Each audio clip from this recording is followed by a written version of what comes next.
ശരിക്കും ഈ ഇൻ്റർവ്യൂവിന് വരുന്നതിന് മുമ്പ് ഞാൻ രാവിലെ ഒരു ടീച്ചറോട് സംസാരിക്കുമ്പോൾ കണ്ണൂർ യൂണിവേഴ്സിറ്റിയിലെ ടീച്ചറാണ് പറഞ്ഞത് കൂടെവിടെ കണ്ട് ക്രഷായതാണ് ആ മനുഷ്യനോട്, കൊല്ലുന്ന ചിരിയാണെന്ന് പറഞ്ഞു. അപ്പൊ ഭയങ്കര സന്തോഷം തോന്നി. പക്ഷെ അത് കഴിഞ്ഞിട്ട് പറഞ്ഞ കഥയാണ്. അതെ അതെ, അത് കഴിഞ്ഞിട്ടൊരു കാര്യം പറഞ്ഞു. അത് രസമുള്ള ഇൻഫോർമേഷൻ ആയിരുന്നു. സത്യത്തിൽ ആ പെൺകുട്ടി സാറിന്റെ കൂടെ പഠിച്ച, അതായത് ബാച്ച്മേറ്റ് ആയ ആളുടെ മകളാണ്. ബാച്ച്മേറ്റ് ആയ MES കോളേജിൽ ബാച്ച്മേറ്റ് ആയിരുന്ന ഒരു കുട്ടിയുടെ മകളാണ് ഈ കോളേജ് ലെക്ചർ. അയാളാണ് ഈ കൂടെവിടെ കണ്ടിട്ട് ക്രഷ് ആയത്. ആലോചിച്ച് നോക്കൂ, തലമുറ വ്യത്യാസത്തിലും ആ ക്രഷ് മാറിയിട്ടില്ല എന്നുള്ളതാണ്. ഭയങ്കര രസമുള്ള പരിപാടിയല്ലേ. അതായത് നമ്മൾ ഒരു മധുരക്കിനാവിൻ ലഹരിയിലേതോ കുടമുല്ല പൂവിരിഞ്ഞു എന്ന് പറഞ്ഞ പാട്ട്, അതിൻ്റെ ഫ്രണ്ടിൽ ശ്യാം സാറിൻ്റെ ശരിക്കും കുറച്ചൊരു മ്യൂസിക് ഉണ്ട്. അവിടെയാണ് ശോഭനയുടെയും റഹ്മാൻ സാറിൻ്റെയും ഡാൻസ് ഉള്ളത്. അന്നത്തെ കാലഘട്ടത്തിൽ അത് തരംഗമായിരുന്നു. പിന്നീട് ഒരു ഡാൻസിങ്ങിന് ഒരു മൈൽ സ്റ്റോൺ പോലെ നമ്മൾ കരുതിയതാണ് മലയാള സിനിമയിൽ. അത് കഴിഞ്ഞിട്ട് ഇങ്ങോട്ട് ഒരുപാട് പാട്ടുകൾ കിട്ടുമ്പോഴും ഇപ്പോഴും ആ പാട്ട് പലരുടെയും പ്ലേ ലിസ്റ്റിലുണ്ട്. ഈ ശരിക്കും അനുഭവങ്ങൾ കേൾക്കുമ്പോൾ എന്താ തോന്നുന്നു? അന്നൊക്കെ ചെയ്തു വെച്ച കുറെ വർക്കുകളുണ്ട്. അത് ചില സമയത്ത് അത് എനിക്ക് പാരയായി മാറുന്നുണ്ട്. ഇപ്പം ഞാൻ വലിയ മറ്റേ ഈ സ്റ്റാർ നൈറ്റിനൊക്കെ അമേരിക്കയിലോ ദുബായിലൊക്കെ പോകുമ്പോഴും 40 വർഷം കഴിഞ്ഞാലും എന്നെ കൊണ്ട് ആ പാട്ട് പാടിപ്പിക്കുകയും മാത്രമല്ല എന്നെ കൊണ്ട് ഡാൻസ് ചെയ്യിപ്പിക്കുകയും ചെയ്യും. ഞാൻ എനിക്ക് വയസ്സിപ്പം 30-40 ഇനി അത് അങ്ങനെ ഡാൻസ് ചെയ്യാൻ കുറച്ച് പാടാണ്. പക്ഷെ അത് അന്ന് സംഭവിച്ചു, അന്ന് പ്രായം അത്രയായിരുന്നു. പക്ഷെ ലെജൻസിന്റെ കൂടെ ആയിരുന്നു ഉണ്ടായിരുന്നത്. ഇപ്പോൾ ഇത്തിരി പൂവേ ചുവന്ന പൂവേ പോലെ പടങ്ങൾ.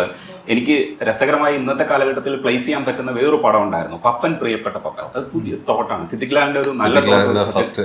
അതെ, സത്യനന്ദിക്കാട് സാർ അത് നന്നായിട്ട് അത് ചെയ്തിട്ടുണ്ടായിരുന്നു. പക്ഷെ അന്നല്ല, ഇന്ന് നമുക്ക് സംസാരിക്കാൻ തോന്നുന്ന ചില ചിത്രങ്ങളാണ് അതൊക്കെ.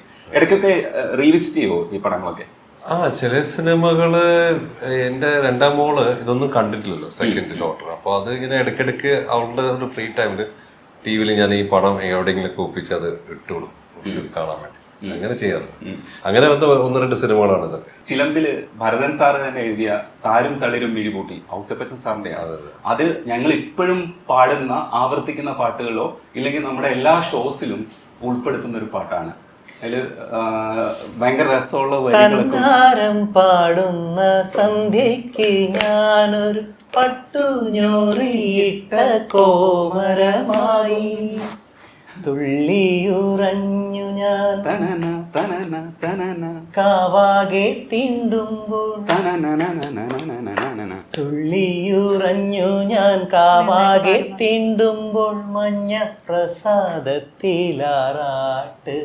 വരൂ കന്യകേ നീ കൂടെ പോ. അടിപൊളി. ഒരു പഴയ കാലഘട്ടത്തിലേക്ക് നമ്മൾ പോയി. ശരിക്കും ബാഡ് ബോയ്സിനെ കുറിച്ച് പറഞ്ഞു തുടങ്ങും. എന്താണ് ശരിക്കും ബാഡ് ബോയ്സ്? ട്രെയിലർ കാണുമ്പോൾ എനിക്ക് മനസ്സിലാവുന്ന ഒരു ഫൈറ്റ് ഉണ്ട്, പക്ഷേ ടാഗ് ഉണ്ട്, ഇതൊരു ചിരിപ്പടമാണെന്നുള്ള ടാഗ് ഉണ്ട്. പക്ഷെ ചിരിയേക്കാൾ കൂടുതൽ ഫൈറ്റ് സീൻസ് ആണ് ട്രെയിലറിലൊക്കെ ഉൾപ്പെടുത്തിയിരിക്കുന്നത്. എന്താണ് ബാഡ് ബോയ്സിനെ കുറിച്ച് ഒറ്റ ലൈനിൽ പറയുകയാണെങ്കിൽ ഇതൊരു ഫൺ ഫിൽഡ് എന്റർടൈൻമെന്റ് സിനിമ അങ്ങനെയാണ്. ഫൈറ്റും ഉണ്ട്, പാട്ടും ഉണ്ട്, ഡാൻസും ഉണ്ട്, കഥയുണ്ട്, സെന്റിമെന്റ്സ് ഉണ്ട്, എല്ലാം ഉണ്ട്. ഒരു ഫെസ്റ്റിവൽ മൂഡിലുള്ളൊരു സിനിമ. അതായത് 2-2.25 മണിക്കൂർ വന്നിരുന്ന് ഫാമിലിയോടെ ഇരിക്കാൻ കുറച്ച് രസകരമായി ചിരിച്ച് കുറച്ച് നേരം ചിരിച്ച് പോപ്കോണൊക്കെ കഴിച്ച് പോവാൻ നല്ലൊരു സിനിമ ആയിട്ടാണ് ഞാനിത് കാണുന്നത്. ഇതിൽ ഒരുപാട് താരങ്ങളെ കൊണ്ടുവന്നിട്ടുണ്ട്. അപ്പം ഒരുപാട് ഫേസസ് കാണുമ്പോൾ നമുക്ക് ഭയങ്കര സന്തോഷമുള്ളൊരു പരിപാടിയാണ്. എന്തോ പരിപാടി നടക്കുമെന്നുള്ളൊരു ഫീൽ ഉണ്ടാക്കുന്നുണ്ട്. ആക്ച്വലി എന്താണ് പടത്തിന്റെ എക്സ്പെക്ടേഷൻ? ഭയങ്കര എക്സ്പെക്ടേഷനാണ് ഈ ഒരു സിനിമ. നമ്മൾ ചെയ്ത സിനിമകൾ ഒക്കെ വെച്ച് നോക്കുന്നതിൽ എനിക്ക് ഏറ്റവും കൂടുതൽ നല്ല വൈബുള്ള എക്സ്പെക്ടേഷനുള്ള ഒരു സിനിമയാണ്. ഭയങ്കര സന്തോഷത്തോടു കൂടിയാണ് നമ്മൾ, അതിനൊരു ഡൗട്ടില്ല ഈ ഒരു പടത്തെ പറ്റിയിട്ട്. ഇത് വർക്കാവും എന്നുള്ളൊരു കംപ്ലീറ്റ് വിശ്വാസത്തിലാണ് നമ്മളിപ്പോൾ ഇത് ഓണത്തിന് ഇറക്കാനായിട്ട് പോകുന്നത്. അപ്പോൾ ഇത്രയും ആർട്ടിസ്റ്റും ഒരുപാട്, നിങ്ങൾക്കിപ്പോൾ ഓരോരോ സീൻ ബൈ സീൻ ആണെങ്കിലും ആർട്ടിസ്റ്റുകൾ ചേഞ്ച് ചെയ്ത് ഇങ്ങനെ വന്നുകൊണ്ടിരിക്കും. അപ്പം പ്രേക്ഷകർക്കൊരു ചിന്തയുണ്ടാവും, ഇനി അടുത്ത ആരാണ് വരാൻ പോകുന്നത്, അടുത്ത ആരാണ് വരാൻ പോകുന്നത്. അപ്പോൾ തീർച്ചയായിട്ടും ഒരു ഡിഫറെൻ്റ്, ഒരു വെറൈറ്റി കൈൻഡ് ഓഫ് സിനിമയാണിത്. ഇപ്പോൾ മോഹൻലാലും മമ്മൂട്ടിയും ജയറാമേട്ടനെയും ഒക്കെ ഉപയോഗിച്ച, പൃഥ്വിരാജിനെയും ഒക്കെ ഉപയോഗിച്ചിട്ടുണ്ട് അബാം ഫിലിംസ്. എന്തുകൊണ്ട് റഹ്മാൻ സാറിലേക്ക് എത്താൻ ഇത്ര വൈകി എന്നാണ് ചോദ്യം. അല്ല, അത് നമ്മൾ ഓരോ നിമിത്തമാണല്ലോ, ഓരോന്ന് സംഭവിക്കുന്നതിനൊരു ടൈമുണ്ട്. ഞാൻ അങ്ങനെ വിശ്വസിക്കുന്ന ഒരാളാണ്. ആ സമയമാകുമ്പോൾ നമ്മളിലേക്ക് അത് വരും. അങ്ങനെയാണ്. അപ്പോൾ നമ്മൾ ഇതിനു മുൻപ് പല സിനിമകളിൽ 1-2 വർഷം മുൻപ് പ്ലാൻ ചെയ്ത, നമ്മളെ ഇതിനു മുൻപ് ചെയ്ത ഒരു ഹിറ്റ് സിനിമയുടെ ഡയറക്ടർ വേറൊരു സിനിമ പ്ലാൻ ചെയ്തിട്ടുണ്ടായിരുന്നു. അന്ന് അദ്ദേഹം പറഞ്ഞ പേര് റഹ്മാനിക്കയുടെ ആയിരുന്നു നമ്മുടെ അടുത്ത്. പക്ഷെ ആ സിനിമ നടക്കാതെ പോയി. ഇക്കയിലേക്ക് അത് എത്തിയൊന്നും എനിക്കറിയില്ല. പ്രോജക്റ്റ് സംസാരിച്ചോന്ന് എനിക്കറിയില്ല. പക്ഷേ അത് നടന്നില്ല. ഒത്തിരി അതിന് വേണ്ടി വർക്ക് ചെയ്തായിരുന്നു, പക്ഷെ നടന്നില്ല. പക്ഷെ ഈ ഒരു പ്രോജക്റ്റ് അത് വളരെ സ്മൂത്തായിട്ട് നടന്നു. അപ്പം അതാ ഞാൻ പറഞ്ഞത്, നമ്മൾ ഇതിന് മുൻപ് ഇക്കയിലേക്ക് എത്താതിരുന്നതോ അല്ലെ ആലോചിക്കാതിരുന്നതോ അങ്ങനെയൊന്നും അല്ല, അത് സംഭവിച്ചില്ല. ഇപ്പോഴാണ് ആ സമയം വന്നത്. അതാണ്. സെന്തിൽ തുടർച്ചയായിട്ട് കുറേ സിനിമകൾ, രാജീവ് സിനിമകളുടെ ഭാഗമാണ്. കുറ്റവും ശിക്ഷയിൽ കണ്ടിട്ടുണ്ടായിരുന്നു, തുറമുഖത്തിൽ കണ്ടായിരുന്നു. പക്ഷെ അതിനുശേഷം വന്നൊരു അഞ്ചക്കള്ള കോക്കാൻ, ശരിക്കും പറഞ്ഞു കഴിഞ്ഞാൽ ഉണ്ടല്ലോ സെന്തിലെ ഹാറ്റ്സ് ഓഫ്. അങ്ങനെ ഒരു പടം മലയാളത്തിൽ വന്ന് കണ്ടപ്പോൾ ഉണ്ടല്ലോ, ഞാൻ അവരെല്ലാവരും പോയി ഓടിപ്പോയി കെട്ടിപ്പിടിച്ചു. അവിടെ ഉണ്ടായിരുന്ന ലുക്മാൻ ഉൾപ്പെടെ എല്ലാ ബാക്കിലുണ്ടായിരുന്ന മ്യൂസിക് ചെയ്ത മണികണ്ഠൻ എല്ലാവരെയും പോയിട്ട് കെട്ടിപ്പിടിച്ചു. കാരണം അത്തരം ഒരു ക്രാഫ്റ്റ് വർക്കായിരുന്നു. ആ സിനിമയുടെ ഭാഗമാവാൻ കഴിഞ്ഞതിൽ സന്ധിന് അഭിമാനിക്കാം. തീർച്ചയായിട്ടും. അത് ഞങ്ങളും ഇത്രയും പ്രതീക്ഷിച്ചില്ല. കാരണം ഉല്ലാസാണ് ഡയറക്റ്റ് ചെയ്തേക്കുന്നത്.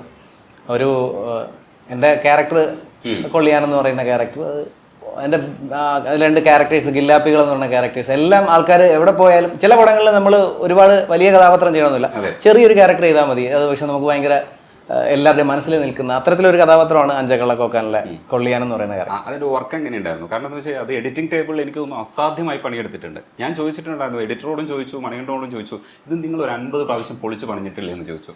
അത്രയ്ക്കും നല്ല രീതിയിലുള്ള ഒരു വർക്കായിട്ടാണ് അത് പുറത്തു വന്നത്. അത് എങ്ങനെയായിരുന്നു ഷൂട്ട് ചെയ്യുന്ന സമയത്തൊക്കെ?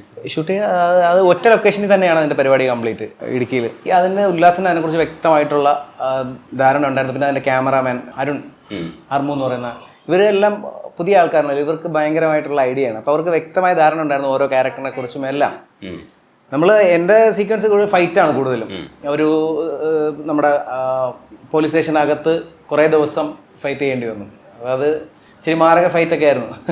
നമ്മളെടുത്ത് തറയിലടിക്കുകയും ഒക്കെ ചെയ്യും, അവസാനം ആ പോലീസ് സ്റ്റേഷൻ പൊട്ടിക്കുകയും ഒക്കെ ചെയ്യുന്ന പരിപാടി ഉണ്ടായിരുന്നു. നല്ല രസമുള്ള പരിപാടിയാണ്. ഭയങ്കര രസമായിരുന്നു. ഗില്ലാപ്പികളൊക്കെ ഭയങ്കര രസമായിട്ട് വന്നു. അത് നന്നായിട്ട് വന്നു.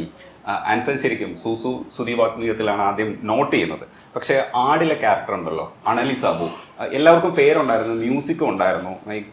എല്ലാവരെയും ഇൻട്രൊഡ്യൂസ് ചെയ്യുന്ന സമയത്ത് ആ പടം ഭയങ്കര രസമായിട്ടാണ്. ഈ അണലി സാബുവിനെ പോലും നമ്മൾ ശ്രദ്ധിക്കുന്നത് എന്താണെന്ന് വെച്ചാൽ ഇയാളുടെ പേര് രസമുള്ള പേരാണ്. അപ്പോൾ അതിൽ എല്ലാവർക്കും നല്ല രസമുള്ള പേരുള്ളത് പോലെ ചില പടങ്ങളിൽ അങ്ങനെ ഭാഗ്യം കിട്ടാറുണ്ട്. ഈ പടത്തിൽ അങ്ങനെ ഒരു ഭാഗ്യമുണ്ട്. നല്ലൊരു പേരാണ്, ഒരു വേർഡ് അല്ലേ, നല്ലൊരു പേരാണ് എനിക്ക് കിട്ടിയിരിക്കുന്നത്. ബാഡ് ബോയ്സിൽ എന്റെ പേര് ചക്കര, ഒരു ടാഗ് ഉണ്ട്. ബാഡ് ബോയ് ആണോ?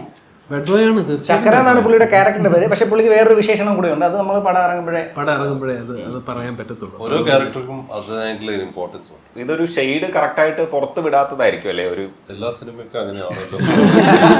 വലിയ സംഭവം ഒളിച്ചു വെക്കാനൊന്നും ഇല്ല. അല്ല, സസ്പെൻസ് അല്ല ഞാൻ പറഞ്ഞു, അതിന്റെ ടോണ്. അല്ല, ഇതിന്റെ ടോൺ എന്ന് വെച്ചാൽ നമ്മളിപ്പോ ഓണം നോക്കിയിട്ടാണല്ലോ ചെയ്യുന്നത്, ഉത്സവം, ഒരു ഫെസ്റ്റിവൽ മൂഡ്, അങ്ങനെയൊക്കെ. അപ്പം അതിലുണ്ടാവുന്ന ഒരു എക്സൈറ്റ്മെന്റ്, അപ്പൊ കുടുംബത്തോട് വന്ന് കാണാനുള്ള ഒരു ഇത്, നല്ലൊരു സിനിമ പോയി കാണാം, മീൻസ് നല്ല കുറച്ചേരം ഇരുന്ന് ചിരിക്കാം. പിന്നെ അതിൽ വെറുതെ അല്ല, അതിൽ ചെറിയ കഥയുണ്ട്, എല്ലാം മിക്സ് ചെയ്തിട്ടുള്ള നല്ല രീതിയിൽ എടുത്തൊരു സിനിമ.